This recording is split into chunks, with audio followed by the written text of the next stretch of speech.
So ang ultimate tanong, ikaw ba ay habulin? Ikaw ba yung tipo na laging pinagkakaguluhan? Ha? Matanaw ka lang nila. Gusto ko na nilang tunawin sa tingin pa lang. Eh, ikaw yung mga tao na tulad ko na habulin ng aso. Ito yung vlog na para sa'yo. Dahil dito, tuturuan ko kayo ng mga tips at pamamaraan para maging ligtas yung pagtakbo nyo, lalo na pag sa road. Tapos pag yung tipo, hindi ka pamilyar doon sa lugar, hindi mo talaga siya maiiwasan na maka-encounter ka ng napakaraming aso. So, dito sa video nito, tatalakayin natin yung mga bagay na hindi mo dapat gawin at dapat mong gawin siyempre para maiwasan na atakihin ka or kagating ka ng aso. Lalo na especially pag long ride. Kaya tara, samahan nyo ako at isa-isahin natin ang mga bagay na nakaka-apekto, nakakatulong para hindi ka tikman ng mga alagang aso sa daan. So ako, siyempre, dahil long distance runner ako, marami na ako experience sa pag-long run. So hindi ko talaga naiiwasan na minsan or madalas sa ibang lugar, lalo na sa mga liblib na lugar, pag nag-ultra distance ako ng training, so talagang maraming aso. So para ito, sa experience ko, ito yung mga bagay na makakatulong sa'yo para makaiwas or ma-lessen natin yung pagiging prone mo sa pagiging habulin. So number one mo dapat gawin, syempre magbagal ka pag tumatakbo ka or totally walk ka na lang para hindi mo sila lalong matrigger. Dahil tandaan mo, kayang-kaya kang i-outrun ng mga aso. So hindi mo dapat sabihin na tatakbo na lang ako ng mabilis. So yun yung mga bagay na maling-mali. So hanggat maaari, iwasan mo na matrigger sila na magalit sa'yo. Tandaan mo na instinct ng aso is talagang gusto nila yung humahabol. So syempre pag tigasan ka, most likely hahabulin ka nila. So pag ganon, pag dumaan ka, mag-slow down ka, and then yung arms mo, ilagay mo dito. Huwag mo hayaan na nakalawit kasi pangkaraniwan pag nakalawit yung arms, lalo sila nagagalit eh. So protection na rin yung para sa'yo. So isa pa na dapat mong i-observe is yung body language ng aso.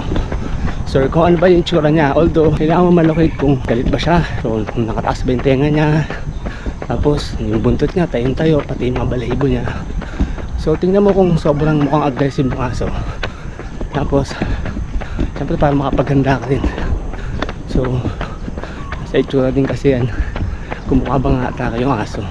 Isa pang useful tip ay pag may aso, wag mo silang titingnan sa mata.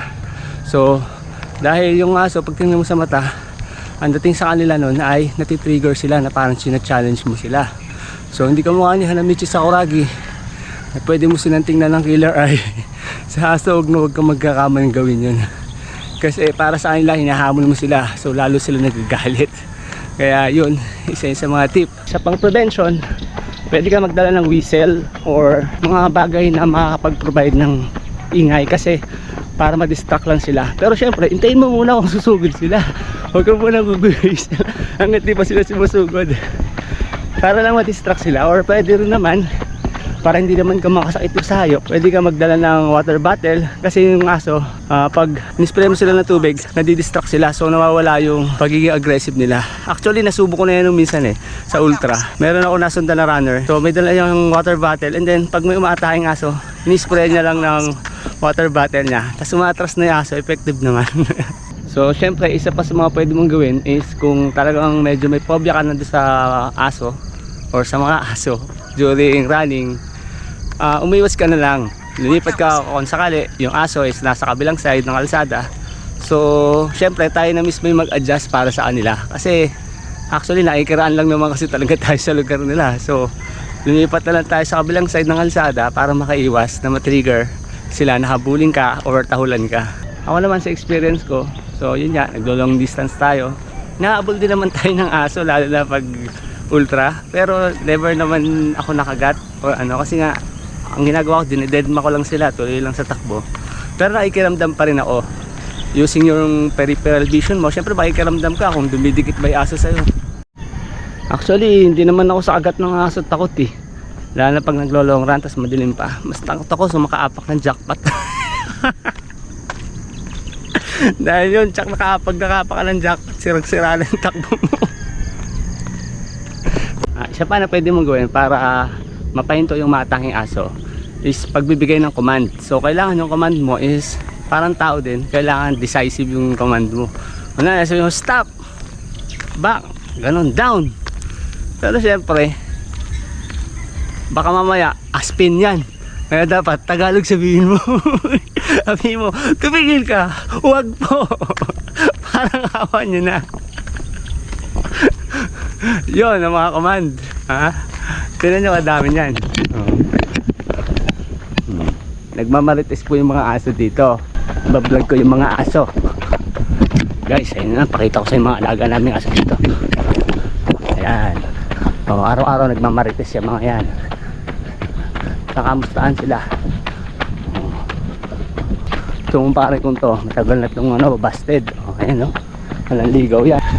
Ito pa isa, ang pare ko, tamo, na-busted yan, lonely yan, tamo. Ay hindi, babae pala yan. So yung pa isa, syempre, hindi ka pwede magdala ng pamalo pag tumatakbo. Tandaan mo, pag nakita ka nung may-ari, hindi lang yung aso ang kakaawin mo, pati yung may-ari ng aso. Siya pa, huwag na huwag nyung gagawin. Huwag nyung bubugawin yung aso na magkakabit, ha. Tandaan nyo, ang laki ng hirap ng asong lalaki para lang makasampa doon sa aso niyan. Kaya respeto nyo, ha. Ilang barakong aso yung nilabanan nun para lang makuha niya yung moment niya na yun. Pero seriously, mga ganun, pag nagme-mate sila, siyempre mas aggressive sila, tsaka mas irritable sila. Kaya pag ganun, huwag na huwag nang bubugaw yung mga ganun aso dahil ang laki ng tendency na mabad trip sila sa'yo. So kung talagang worst na at pinatay ka na nila, nakagat ka, basically ang dapat mo nang gawin is i-cover mo yung mga vital parts mo. So kailangan mo din mag-duck, tapos i-bend mo yung katawan mo parang bola. Tago mo yung lalamunan mo, yung mukha mo, tago mo rin yung belly part, kasi most likely yun yung mga vital parts na dapat mo ingatan. Sana nakatulong sa yung mga tips na binigay ko. Pinalang natin na syempre kailangan natin respeto yung bawat isa, dahil mahalaga din yan mga aso na yan. Kung yan, galit kayo dyan sa mga aso na sa alsada, syempre doon sa mga may-ari niyan, mahalaga yan dahil bantay nila yan, tsaka mahal nila yan. So yun, respetuhan na lang tayo, galang natin isa't isa. So dito na nagtatapos yung video natin. Sana nabigyan ko kayo ng mga tips kung paano makakatulong para maiwasan na habulin kayo ng mga halaga nating aso. So kung nagustuhan yung mga ganitong content, sana i-like mo, comment, subscribe, tsaka share mo na din sa iba. Maraming salamat sa inyo. God bless. Salubong niyo si Imak, oh. Imak.